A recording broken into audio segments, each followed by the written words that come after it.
Si vous avez 2h30 à perdre, si vous aimez la transpiration, les héros qui froncent les sourcils, eh bien The Last Days of American Crime est fait pour vous.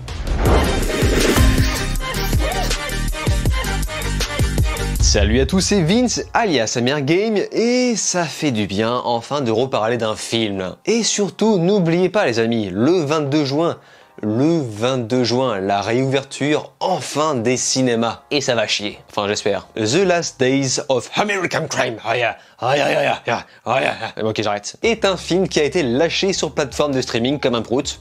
Réalisé par Olivier Mégatron, responsable de, par exemple, Colombiana, Le Transporteur 3, Taken 2, Taken 3, Taken 3 est très mauvais, mais ça ne regarde que moi. Mais la différence entre cette petite sélection de films et The Last Days of American Crime est le simple fait que Luc Besson n'est pas derrière tout ça. Et je peux vous promettre que ça fait absolument, mais absolument toute la foutue différence. Donc Luc Besson n'est pas là, en revanche il s'agit d'une production Netflix, une vraie de vraie. Et c'est peut-être la raison pour laquelle la plateforme nous a vomi ce film lors de la sortie de ce dernier. J'existe, regardez-moi, j'existe. Ok, t'existes, donc nous allons en parler. C'est adapté de la bande dessinée, je vous donne en mille, The Last Days of American Crime. BD que je n'ai absolument jamais lu, dont je ne connaissais même pas l'existence. Et pour bien se faire, nous allons proposer un film de 2h30,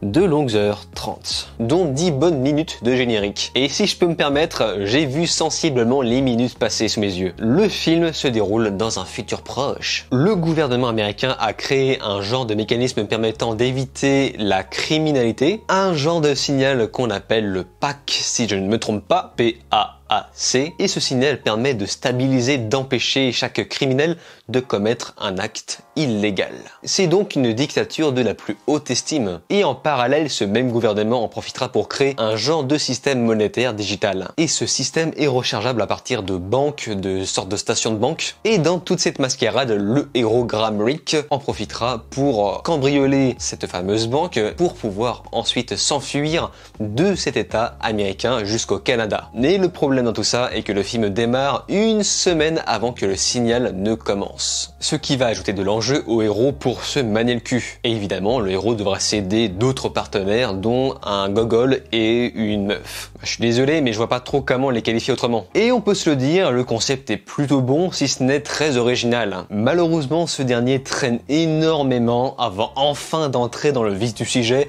c'est-à-dire au bout d'1h30. Ce n'est que lors de la dernière heure qu'on se sentira vraiment récompensé. Par exemple, toute la dernière phase sera concentrée sur le braquage en question. Et cette phase en profitera pour mettre en valeur des scènes d'action qui marchent vraiment très bien. Malheureusement, ce long métrage sera parfois accompagné de Deus Ex Machina parfois craignos. Le héros aurait tout bonnement pu mourir 10 fois. Je suis protégé par le bouclier du scénario! Et les personnages ne sont absolument pas intéressants, si ce n'est exécrable à certains moments. Le héros est l'archétype du mec viril qui ne sort pas un seul mot de sa bouche en fonçant les sourcils H24.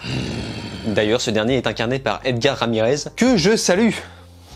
Je connais pas. En revanche, malgré tout ça, le point fort de The Last Days of American Crime est tout ce que je reprochais à la base dans Taken 3, Colombiana et toute cette sélection que je vous ai fait au début, tout ce style Luc Bessonien. Je parle bien sûr de tout l'aspect réalisation. On dirait presque un film sorti lors des débuts des années 2000. Mais en bien, enfin, tout ce qu'il y avait de bien au début des années 2000 se retrouve dans ce film. L'ambiance propose un style qui se rapproche presque du western. C'est un vrai style à part entière. Le côté sombre, lent, le jeu de regard des acteurs. Évidemment, inutile de vous rajouter le fait que c'est beaucoup plus posé qu'un film Luc Bessonien. Et c'est là que je me rends compte que ce réalisateur se permet beaucoup plus de liberté grâce peut-être à la plateforme Netflix, là où Luc Besson se serait fait une joie de retirer 1 heure entière au film. Et au final, on aurait eu une sorte de film ultra bâclé jusqu'à la moelle. Et j'ai peine à croire que Luc Besson est parfois cancérigène sur certaines productions. Donc c'est peut-être là qu'on peut voir la limite, les avantages qu'on peut retrouver quand des réalisateurs peuvent proposer une œuvre à partir d'une production exclusive aux plateformes de streaming. Certains peuvent avoir beaucoup plus de liberté et ce qui a été, je pense, par exemple le cas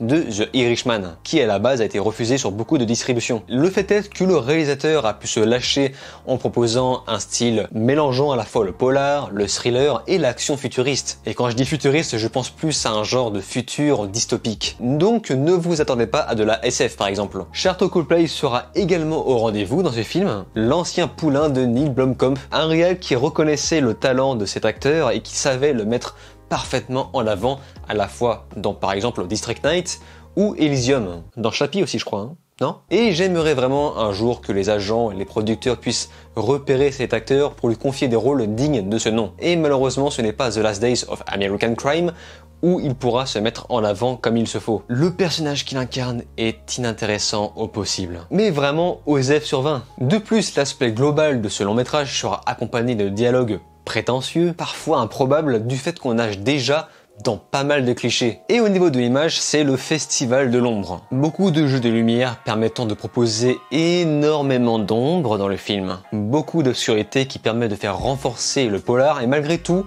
l'image reste très claire, puisqu'on sait placer les lumières au bon endroit au bon moment. Enfin bref, tout l'aspect réel, visuel marche très bien dans ce film. D'ailleurs, tout l'aspect visuel du film marche, puisque même les décors collent avec ce que raconte le film. Ce long métrage propose un décor plus ou moins apocalyptique, vraiment proche de la dictature extrême qui peut s'imposer dans cette histoire. Les gens essayent de fuir leur pays comme ils peuvent. On sent très clairement que le plus gros budget de film est passé par cette étape. Et c'est maîtrisé, c'est d'ailleurs tout ça qui va nous permettre de nous fournir un final plutôt intense qui aurait vraiment, mais vraiment eu sa place au cinéma. Malheureusement, la musique ne permettra pas de faire remonter la pente. Certes, tout l'aspect physique, visuel marche très bien, mais je pense que ça aurait été encore mieux avec une musique mémorable, alors que cette dernière est monotone et oubliable. Mais si on proposait une OST digne de ce nom, je pense que ça aurait permis de renforcer l'ambiance, l'atmosphère du film pesante. Ce qui n'est pas le cas et ce qui me fait dire que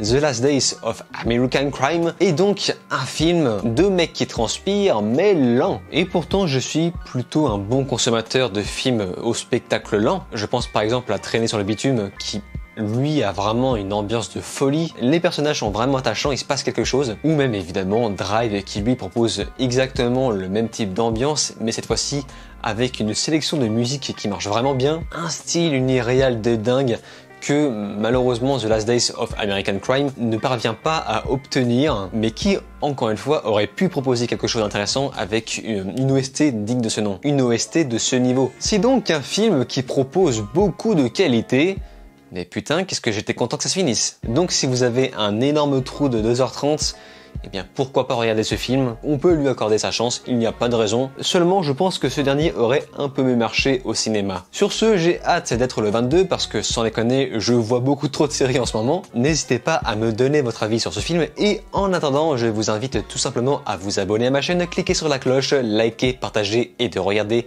mes autres vidéos. Je vous dis alors ciao et à la prochaine.